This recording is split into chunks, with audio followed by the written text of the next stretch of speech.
Ko večina proizvajalcev šele obljublja svoje električne avtomobile, Renault predstavlja že tretjo generacijo modela Zoe. 7 let je že na trgu in v tem času je prepričal 166 tisoč kupcev. Za električni avto so to izjemne cifre.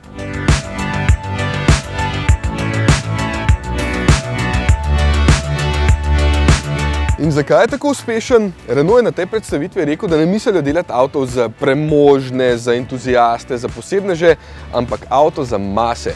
Za vse, da bomo čim prej preklopili na čistejše načine prevoza. In zato mora biti Zoe v prvi vrsti pocen. Baje bo novi model brez subvencije pri nas stal pod 30 jurjev. Subvencijo in če boste baterijo najeli, torej ne bi smel biti bistveno dražji kot Clio. Torej, to je njihov namen. Pa kdo je to nasral tle? Jaz.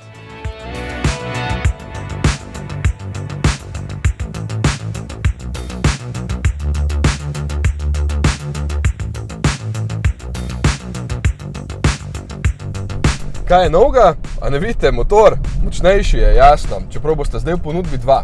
Isti kot je že bil, z 80 kW in tale čisto nov 100 kW, kar so preračunali na 135 konjev. Od 80 do 120 km/h je hitrejši za 2 sekundi, zato bo lažje pospešiti na avtocesti do omejitve.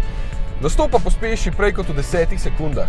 Kaj je še novega? A ne vidite, ročica menjalnika, ki to v resnici ni in ima zdaj še program B kot brake, da bolj učinkovito zavira, ko spustite tale pedal ne za plin, za moč recimo. Pa tukaj ima zdaj prostor za polnjenje telefona in elektronsko parkirno zavoro.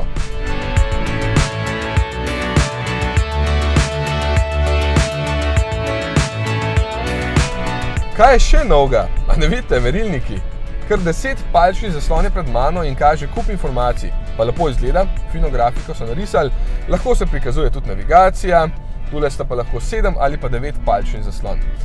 Zanimivo je, da so izdelali še aplikacijo, na kateri si nastaviš pot in ti potem izračuna, kje vse boš moral narediti postanke in koliko časa boš potem tam potreboval za polnjenje.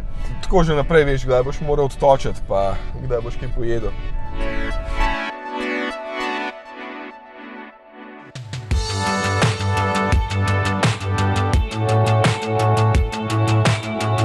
Je še kaj novega? Seveda, luči. Zdaj so polne LED spredaj in zadaj, nove so LED meglenke, nova je maska, platišča, pa nekaj barv. In čeprav je v resnici podoben prejšnjemu, je vse, kar vidite, novo.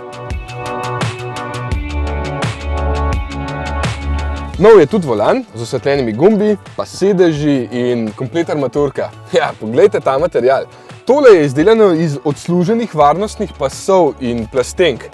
Ja, noro, kaj vse se lahko naredi iz smeti, a ne? Zoe je tukaj naredil res velik korak naprej, da ne govorim o uporabi odslužene baterije, ki to sploh ni.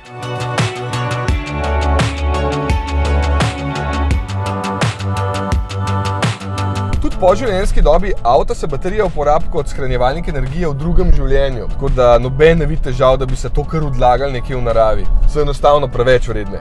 Nova baterija ima v Zoeju zdaj 52 kWh, torej je dimenzijsko enaka baterija postala v samo 7 letih več kot 2-krat večja. Vidite, kako hitro napredujejo te tehnologije. Doseg naj bi bil zdaj po VDTP kar 395 km, kar je več kot dosti za 99% voznikov.